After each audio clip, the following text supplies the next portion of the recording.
Hey everybody, it's Sean here from Ardnor Minis One Shot Wonder with a quick video talking to you a little bit about the new project I launched, which is my TTRPG called Dark Light. It's a rules light system, a lot of fun, easy to play, and I thought it'd be interesting to maybe put together a fun video showing you some of the mechanics, the combat interactions, how things happen. So why don't we go over to the game table and check it out. Welcome, followers of the Dark Light. I am the Experience Director, the absolute authority of this world we have created. Only I know the perilous paths you're about to take. Ardnor is filled with intrigue, adventure, and treasure, but also matched by evil, puzzles, and monsters. Shall ye enter? Aye. Excellent. Please, everyone, introduce yourselves. I am Morden, a stout warrior from Balderk in the realm of the North Pike. My son was taken from me, and I'll do whatever it takes to find him. Greetings. I am Aminath, a Fey Hallowed from the Feymore Woods. There is a darkness growing in our lands, and I have been sent to retrieve the Lantern of Kadan. It is hoped that its healing rays may bring peace to our world. I am Tristan, a little folk enchanter from all over Ardnor. I have traveled the roads looking for signs of the good light. I am Runan, a mortal scamp, and that is all you need to know. Thank you. Now where were we?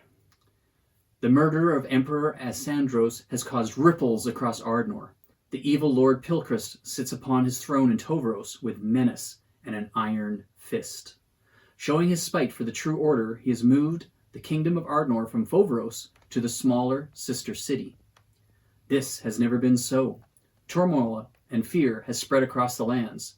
We live in dark times.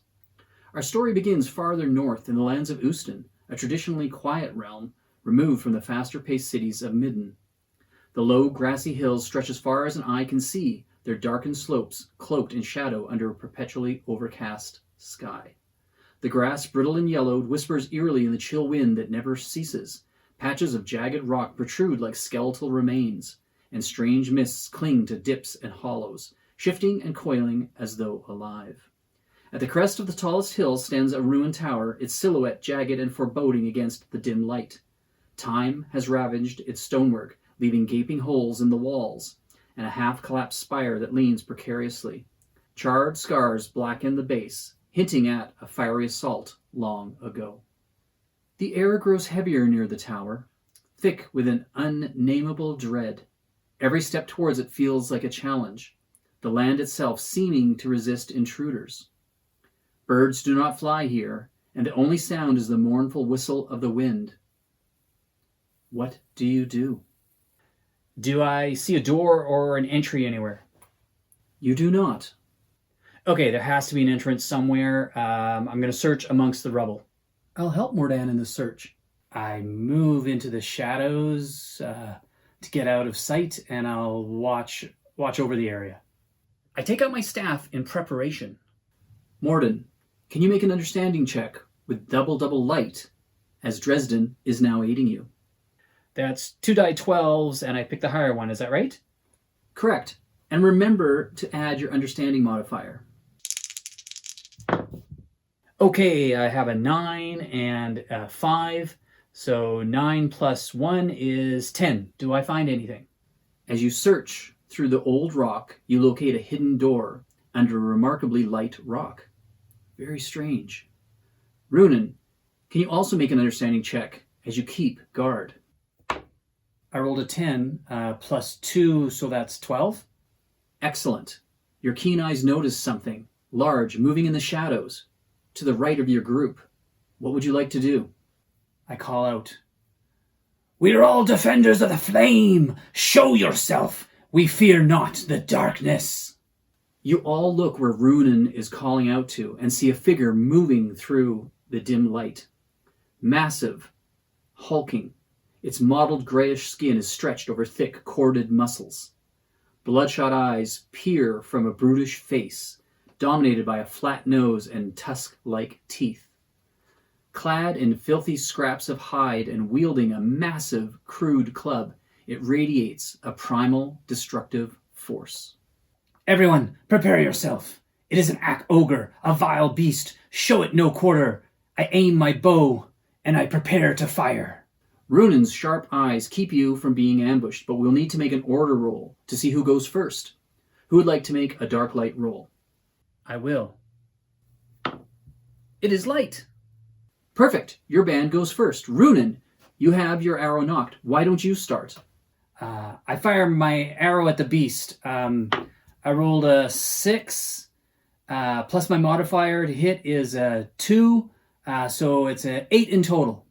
In dark light, you need to meet or beat an 8 to hit anything. You are successful. Please roll your damage. Okay, that's a 4 on my die 6 plus 2 for a total of 6 points of damage, and I'm going to roll my extra stealth damage as well. Excellent. I was going to ask.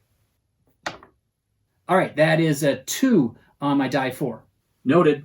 I'd like to make a dark light chaos roll for the damage. Is that cool? It's most cool. Roll away. Okay, damn. It's dark. Dark, you say? Well.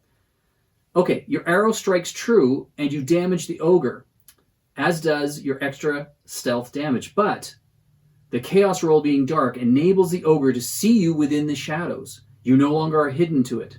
Does that make sense? Yes, it does. I hold my staff high. I point at the ogre and say, Mirith, Undol, Beraz, and I cast Demon's Embrace. I love it. Great flavor. You are awarded with a motivation chip. Now, make a dark light chaos roll to see how your spell is cast. Yes, it's light. Amazing. Okay. Fiery arms erupt out the ground and grasp the ogre. You do full damage. Roll a 1d6 and add your understanding modifier. Okay, that's a 6 in total. I'd also like to step back behind that large rock. Great. You can easily move to a safer space. Who would like to go next? Moradin looks up from the secret door, picks up his hammer, and races to the creature. Am I close enough to hit it? You are good. Grabbing your hammer, it's a free action, and you are close enough to run up and hit it. Swing away. Oh, wicked. I'm going to make a con roll and roll all my dice at once. Awesome. That's a cool way to play it. And it saves time too. Okay, I rolled an 8 plus 1 is 9 to hit.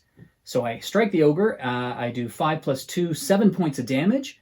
I rolled a 6 on my extra, so it's a recharge. And I did a further 1 point of damage. That's my attack. Well done. I love it. A total of 8 damage. Now what about a dark light chaos roll? Nope, not for this cowboy. I do not trust that voodoo. Fair enough. It isn't for everyone. And the choice is yours. Great turn. Emanath, what would you like to do? I hate ogres. They attacked my village as a child. We lost so many to them. I see blood. I charge at it with my mace. Let's go! I rolled a 5 plus 1. That's only 6. I miss it. Your history has come to meet you face to face. Your eagerness to right the past has clouded your mind, and you swing wildly, missing the creature. It's now the ogre's turn. There are 2 of you engaged with it. Let me roll to see who it will attack. Emanath, it looks like you two have unfinished business. The ogre crashes its giant club down upon you for 8 points of damage, and instead of using its extra for more damage, it chooses its special feature to kick and push you back 10 feet, knocking you prone to the ground. Wow, okay, that was a big hit. I fly through the air and land with a thud. Suddenly, you all hear a loud grunting from behind you as another Ak Ogre emerges from the dark shadows.